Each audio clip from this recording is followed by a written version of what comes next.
This episode of the Recovery Couch is brought to you by JB Davis at Performance Chrysler Dodge Jeep Ram. For integrity, service, and unbeatable deals, ask for JB in Centerville and tell them the Recovery Couch sent you. Sup, fam? Welcome back to the Recovery Couch. I'm your host, Brandon Couch, and today we're diving deep into episode 3 of our PTSD Awareness Month series, PTSD Unpacked. And that title, it's exactly what we're talking about today. PTSD as the invisible injury. Here's the hard truth. You can look totally fine on the outside and still be falling apart on the inside. You can smile in pictures, hold down a job, show up for your family, and still be carrying deep, untreated trauma.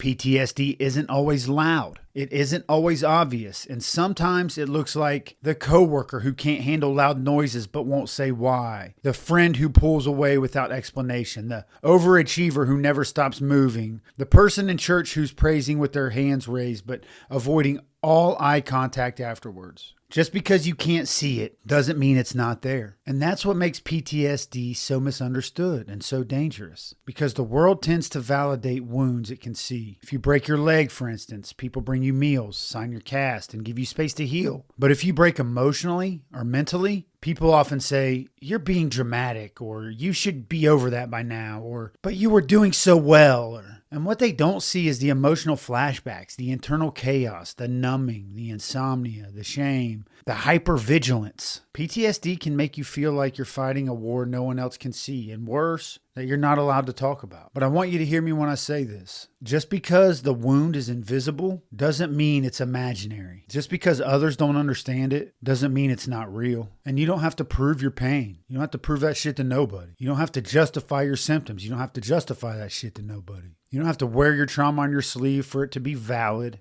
Psalm 147 verse 3 says, He heals the brokenhearted and binds up their wounds. And sometimes those wounds are invisible, even to us. But God sees them. He sees the hidden aching. He sees the silent screams. He sees the pain that we mask. And here's what else he sees. Your courage to continue on despite the pain. The fact that you're still showing up. The fact that you're still breathing and still healing. I hope you can understand that's certainly not weakness. That's more like a holy strength, a badge of courage you should wear. I want to thank you for joining me for episode 3 of PTSD Unpacked. Next time we'll unpack one of the most disorienting parts of PTSD. Flashbacks, triggers, and emotional landmines. We'll talk about what they are, why they happen, and how to navigate them with grace and grounding. Until then, please remember, invisible doesn't mean imaginary. You're not faking it, you're surviving it, and you don't have to do it alone. This episode of the Recovery Couch is brought to you by Greg Swartz at RE/MAX Victory and Affiliates. Whether you're buying or selling your home, Greg brings heart, hustle, and honesty to every deal. Call Greg at 937-477-8975 today.